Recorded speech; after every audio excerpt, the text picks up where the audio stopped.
titre d'autres mesures normatives, ont été adoptés les décrets portant création et approbation des statuts de la Société de radio et de télévision du Bénin, SA, SRTB SA, par la fusion de l'Office de radiodiffusion et télévision du Bénin, ORTB, et du Centre multimédia des adolescents et des jeunes du Bénin, CMAJB. Création de la Société de la logistique des événements et approbation de ses statuts, ainsi que les décrets fixant le cadre réglementaire relatif à la grille de solde, aux différentes allocations, primes et indemnités des agents de police municipale, les conditions et les modalités d'organisation de la formation initiale et de l'examen en vue du certificat d'aptitude à la profession de notaire, mise en œuvre du projet de construction du quartier culturel et créatif à Cotonou. Ce projet culturel de grand standing permettra de mettre en scène le potentiel de la capitale économique du Bénin, d'ajouter du contenu à la destination touristique, de stimuler l'écosystème des industries culturelles et créatives, vecteur de puissance économique, de rayonnement à l'international et de compétitivité, tout en assurant la promotion d'une économie créative. Il s'agira notamment, à travers ce projet, de implémenter un écosystème créatif dans le cœur de la ville autour de l'équipement structurant qu'est le Musée d'art contemporain de Cotonou. Construire un territoire symbolique reflétant le dynamisme et le positionnement d'avant-garde du Bénin dans le champ de l'économie créative en capitale culturelle, épicentre de l'art et des industries culturelles et créatives en Afrique de l'Ouest. Tout ceci fera émerger un district de galeries d'art, des ateliers d'artistes, véritables lieux de création et de production, des espaces laboratoires gérés par les artistes, lieux d'expérimentation créatifs, des résidences d'artistes, lieux de recherche et de création, des agences créatives en matière de médias, publicité, architecture, de production audiovisuelle, des showrooms de stylistes comme lieux d'exposition et de vente de fashion design, des bureaux et espaces de coworking, des commerces et services, un centre culturel binational bénino-français, le marché artisanal mixte de Cotonou, etc. En somme, le quartier culturel et créatif est l'espace dans lequel la densité des équipements culturels, musées, théâtres, lieux de création artistique, ateliers, d'artistes, acteurs et événements génèrent une dynamique locale et un écosystème créatif très attractif. Pour la mise en œuvre de cet important projet, le Conseil a marqué son accord en vue de la contractualisation avec divers prestataires pour les missions de conception architecturale, d'assistance à maîtrise d'ouvrage, de maîtrise d'œuvre, d'études techniques et de direction de l'exécution des travaux. Déploiement de nouveaux aspirants au métier d'enseignant AME au ministère des Enseignements maternels et primaires. Dans ce sous-secteur, 14 097 aspirants ont bénéficié d'un contrat de travail à ce jour dans le but de réaliser l'objectif d'un enseignant par classe. Mais les départs à la retraite, les décès et l'augmentation du nombre de classes ouvertes en lien avec la croissance de la population scolarisée font apparaître, pour le compte de l'année scolaire en cours, un gap de 417 postes à pourvoir. À cet effet, le Conseil a marqué son accord pour un nouveau déploiement à hauteur des besoins ainsi exprimés. Ils ont des doléances qui sont légitimes. Et ces doléances, nous travaillons là-dessus. Et comme vous pouvez l'imaginer, c'est des doléances qui ont trait à leur carrière, c'est des doléances qui ont trait à leurs conditions de vie et de travail. Nous travaillons donc là-dessus, avec méthode, mais surtout avec patience. Tout ce que nous avons pu lire dans la presse, je ne crois pas que les CP et leurs responsables notamment se reconnaissent dans ce que nous avons lu. Moi personnellement, on m'a envoyé un article hier, je l'ai lu, j'ai balancé à l'un d'eux, qui m'a dit non, que lui ne se reconnaît pas du tout dedans. Ils ont des préoccupations, nous les connaissons, Et nous travaillons en synergie avec eux. La preuve est que nous avons mis en place un comité de travail pour examiner point par point leurs doléances. Et ils font partie donc du comité de travail. Certes, le comité a pris du temps pour se mettre au travail parce qu'il y a beaucoup d'autres exigences, mais finalement, ils se sont retrouvés et ils travaillent. Je voudrais vous rassurer, tous les problèmes au niveau du secteur, ils sont nombreux. Et c'est des problèmes dynamiques tels que le secteur lui-même. Nous travaillons avec méthode à les régler. On a pris en compte ceux qui ont atteint le seuil minimum, n'est-ce pas, pour construire la base de compétences. Donc on déploie désormais sur la base, n'est-ce pas, de la base de compétences, okay, en fonction des besoins. On part des plus méritants, n'est-ce pas, aux plus faibles. Ça, c'est quelque chose de fondamental qu'il faut pouvoir retenir. Alors, lorsque le gouvernement a décidé de leur reversement du moins de ceux qui ont déjà minimum 3 ans d'expérience à la matière, le gouvernement a parlé d'une évaluation positive. Je l'ai dit tout à l'heure. Alors, quelle est la forme de cette évaluation, n'est-ce pas? C'est autour de ça qu'il y a eu un peu quelques quiproquos. Donc, le travail se fait actuellement là, à travers un comité interministériel que nous avons mis en place et qui étudie les critères de reversement des AME là, qui ont déjà minimum 3 ans d'expérience. Mais nous, on a opté pour, disons, une évaluation pratique. Ce que je disais tout à l'heure, lorsque tu choisis d'être enseignant, alors, puisque tu y es rentré à travers un test écrit, alors, et si on veut t'élever à un niveau, n'est-ce pas, supérieur, il faudra que tu nous donnes la preuve de ce que tu sais faire en tant qu'enseignant. C'est en cela que nous avons opté pour, n'est-ce pas, une évaluation en situation de classe. Donc voilà, on veut aller plus loin, on veut rester dans la logique de professionnaliser le métier. Si vous lisez bien les documents, vous allez comprendre qu'il n'en est pas question dans les programmes d'études. On en a fait référence dans le guide de l'enseignant. Parce qu'il y a le programme, il y a le guide de l'enseignant. Et justement, pour qu'il n'y ait pas de dérapage. Et dans ce guide, qu'est-ce qui est dit en plus? Parlant donc de la reproduction humaine, donc des animaux, on a parlé des formes de reproduction, on a parlé donc des formes d'accouplement, et on a mis en garde contre des travers sociaux en ce qui concerne les valeurs, nos valeurs. Et c'est de là qu'on a parlé donc de l'homosexualité comme étant une contre-valeur. C'est de ça qu'il est question. J'aurais aimé que tous ceux qui se sont mêlés à la politique, à cette polémique, aillent lire les documents ou se rapprochent de nous comme certains l'ont fait. Nous allons nous entretenir à l'occasion des nouvelles modalités de validité des services auxiliaires. Nous allons aborder également le régime disciplinaire, la formation professionnelle, etc. Mesdames et messieurs, c'est pour tout cela que j'invite tous les agents de l'État des départements du Septentrion à se déplacer pour suivre et échanger avec les équipes qui sont installées, mobilisées et prêtes à vous écouter à l'effet de mieux comprendre le déroulement de la carrière et de disposer des atouts pour son suivi.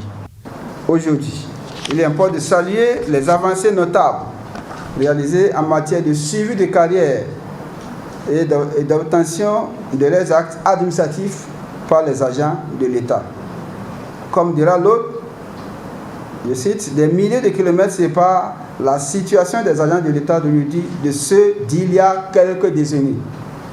Chers personnels des structures déconcentrées et décentralisées de l'État, mesdames et messieurs, je voudrais vous inviter à profiter des réformes ou des présentes journées pour recueillir des informations pour un meilleur suivi de votre carrière. Je dis que ces journées ont pour objectif général d'améliorer la gestion et le suivi de la carrière des agents de l'État dans le département du Koufo. Alors, à travers des objectifs spécifiques tels que de sensibiliser les fonctionnaires sur les prestations de la fonction publique, leur faire connaître la fonction publique et identifier également les difficultés qu'ils ont. Cet événement répond aux soucis de modernisation de l'administration affichés par le programme d'action du gouvernement PAG2, notamment son pilier 1, renforcer la démocratie et l'état de droit, auquel se rapporte, entre autres, l'aspect stratégique numéro 2, la consolidation de la bonne gouvernance. Cette activité sera l'occasion pour les cadres du ministère du Travail et de la fonction publique de sensibiliser les agents de l'État sur les différentes prestations en matière de fonction publique, de recenser les difficultés et les préoccupations liées au suivi de leur carrière et de les traiter, de partager les connaissances et les expériences sur les bonnes pratiques de GRH et les réformes entreprises dans ce domaine pour renforcer l'efficacité de l'administration. Avec les appuis de l'UNICEF, on aura à faire beaucoup de pas. Et nous espérons vraiment que les choses démarrent le plus rapidement possible pour que les enfants puissent être beaucoup plus protégés, beaucoup plus sécurisés dans leur environnement. Nous voudrions commencer par remercier le gouvernement, le président Patrice Talon, qui a su négocier ce vaste programme pour 6 départements du Bénin, dont le Koufo, mais à l'endroit surtout du partenaire UNICEF. Un programme qui va adresser l'éducation, la santé, la protection des enfants pour le bien de nos communautés. Les données du Koufo, malheureusement, en termes de développement de l'enfant, sont en deçà des données nationales. Et vraiment, l'UNICEF est engagé auprès des autorités préfectorales, départementales et des communes pour pouvoir en fait améliorer la situation des enfants. Permettre d'accéder aux services sociaux, à une seconde chance pour celles qui ne sont plus à l'école et également leur assurer en fait un accès aux soins de santé et aux soins nutritionnels de meilleure qualité. Un nom est une vie, une vision pour l'être humain qu'une femme et un homme a mis au monde. Par le nom, l'enfant peut devenir grand. Le nom aussi, c'est un esprit qui fait avancer l'individu compte tenu du côté spirituel du nom. Quand nous portons des noms, ce n'est pas simplement qu'on m'appelle Elpidio pour le nom. Ça a une vision, un sens qui m'oriente tout au long de la vie. Je donne un exemple. Moi, on m'appelle Elpidio Paulin, mon prénom. Mais ce n'est pas Paulin que les Français disent là. Mon nom, c'est Paul 1. C'est P2L. O-L-O-N. C'est-à-dire c'est un nom allemand que les Français ont transformé Paulin. C'est le pôle nord, c'est pour s'orienter. Mon nom me permet de m'orienter. À faire le bon choix de ma vie. À réfléchir pour aller de l'avant. Et le matin, quand moi je me réveille, j'invoque mon âme, mon esprit à travers mon nom, pour ne pas dire mon subconscient. On t'appelle peut-être un Déwé, ou bien Béton-Maillon. Quand on dit Béton-Maillon, c'est toi-même qui fera que l'homme ne serait pas bon. Béton-Maillon, en fond quoi, littéralement. L'homme n'est pas bon, c'est quelque chose de ce genre. Toi-même, tu vas commencer par faire des choses qui vont t'amener à faire choses à ce prénom ou bien à ce nom. Toi-même, tu vas démontrer que Béton-Maillon, à travers tes actes, qui te donnent raison que Béton-Maillon. Donc, le nom pourrait avoir un impact effectivement sur son porteur. Vous mettez un enfant au monde. Obligatoirement, il doit avoir un nom. Les mauvais noms ont des répercussions négatives sur toute vie humaine. Comme aussi, si je vais prendre la voie de la philosophie, sur l'animal aussi. Pourquoi les hommes aiment élever dans leur parc privé, ceux qui ont de l'argent, la biche, l'antilope, et la pindade, et le pan, etc., etc. C'est parce que ces noms sont des noms de bonheur, de douceur. Et pourquoi les gens n'élèvent pas dans leur maison le lion en plein air? Ils savent qu'il y a le danger là. Donc, l'individu que je suis, avant de donner un nom à un enfant de la famille Anani Ayou, je dois réfléchir et concerter les sages, les grands frères et autres. Pourquoi dans notre culture béninoise, les familles, pour sortir un enfant et lui donner un nom, c'est toute la famille qui s'assoit la veille d'abord et prépare des réunions pour savoir quel nom faudrait-il donner à ce nouveau venu dans la famille. C'est parce que les parents savent que donner un mauvais nom, toute la vie de l'enfant serait du catastrophe. Dans notre culture endogène, c'est ça en fait. Un nom n'a jamais donné au hasard. Ça donne le nom, c'est que des noms portent des actes du moment au fait.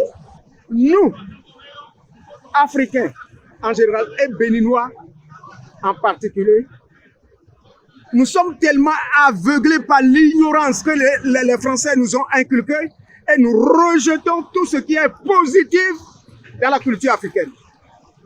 Et c'est cela qui nous a arriérés jusqu'ici. Nous ne sommes plus nous-mêmes. Nous sommes la copie de l'Occident.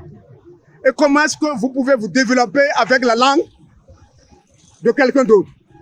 C'est idiot. Nous ne devons pas nous développer avec les noms français. Je refuse.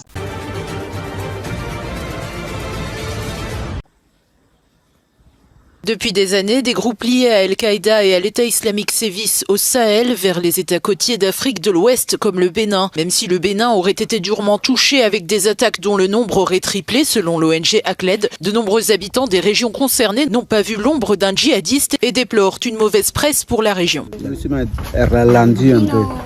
Compte tenu, premièrement, on a entendu de Covid-19. Deuxièmement, on parle de dialyse. Je pense que c'est ce qui a ralenti tout ça là, qui n'a plus de tourisme, mais ils viennent à compte-gouttes.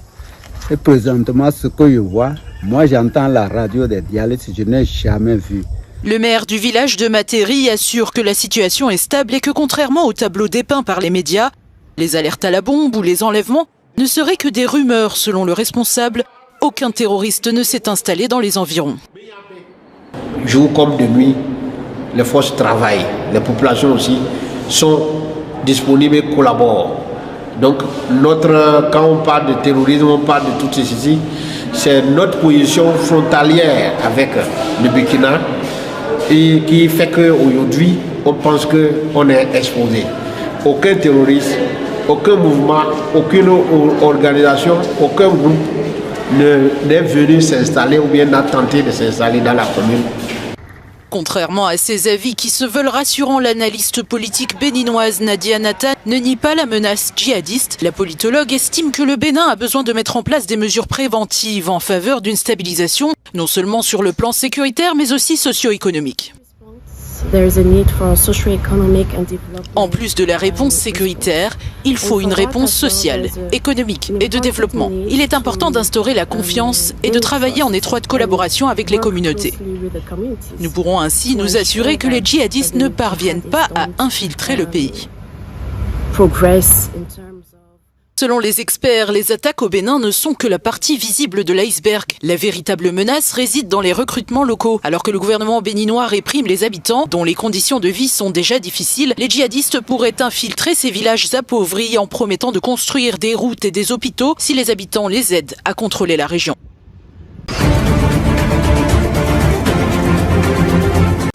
En Gambie, le procès dans l'affaire des 70 enfants morts d'insuffisance rénale en 2022, après avoir consommé un sirop frélaté contre la toux, a repris mardi 7 novembre au tribunal de grande instance de Banjul. Après avoir été suspendu en juillet, l'audience prévue le 24 octobre avait finalement été ajournée en raison de l'absence des principaux accusés que sont le ministère de la Santé gambien, l'agence de contrôle médical, mais aussi le laboratoire indien Maiden Pharmaceutical qui a fabriqué les médicaments.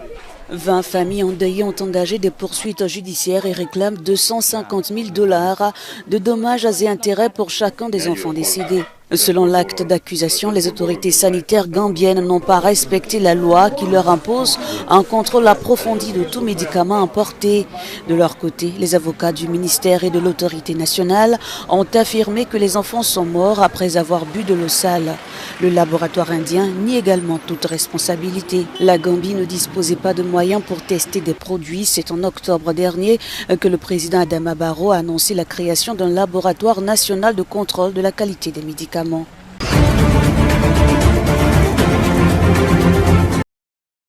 Au moins 25 chefs d'État et de gouvernement sont attendus ce jeudi 9 novembre pour le Forum de Paris sur la paix. Une forme d'hyper-régionalisme. De se replier, de répondre soi-même aux propres défis. Il y sera question de lancer un appel face à la fonte des glaces et l'on discutera également de la régulation de l'intelligence artificielle. Cette conférence humanitaire permettra au président français Emmanuel Macron et la première ministre de la Barbade, Mia Mottley, de faire le point sur plusieurs projets en présence de dirigeants africains. Il s'agira entre autres d'évaluer le pacte de Paris pour les peuples et la planète, lancé en juin dernier en faveur d'un choc de financement contre la pauvreté et le réchauffement climatique. Ce forum de Paris jettera les bases de la COP28, prévu début décembre à Dubaï, sans toutefois occulter la guerre au Proche-Orient dans le chapitre de la conférence humanitaire sur Gaza. Des États tels que le Népal et le Kyrgyzstan confrontés à la disparition des glaciers y participeront. La Chine et l'Inde seront aussi représentés, mais pas la Russie, en raison de l'invasion de l'Ukraine, même s'il s'agit d'un acteur majeur de l'espace arctique.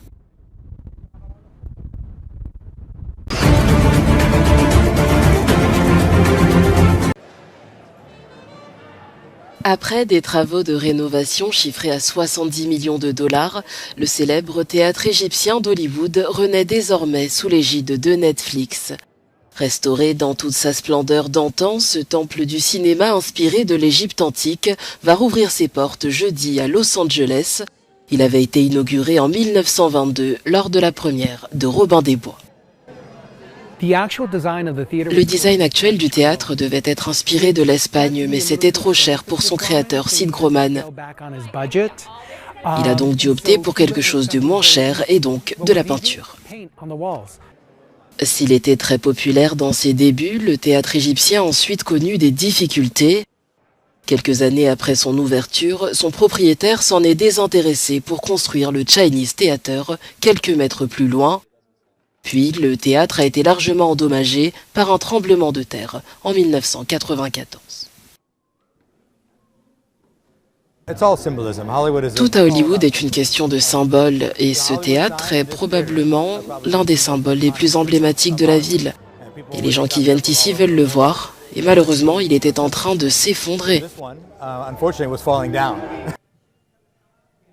L'Egyptian va continuer à accueillir des avant-premières en plus de projeter des films classiques le week-end. Quant à la semaine, il accueillera des projections pour Netflix, propriétaire du bâtiment depuis 2020.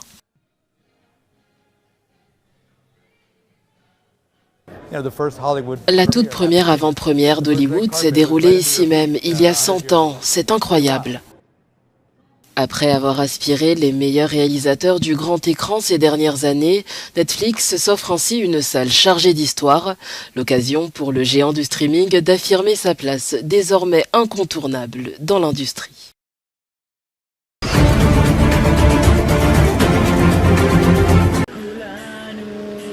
Avec des prières, de la musique et des bougies allumées, Israël a observé un jour de deuil mardi pour commémorer le premier mois de guerre contre le Hamas, qui jusqu'à présent a fait plus de 1400 morts et plus de 5400 blessés du côté israélien.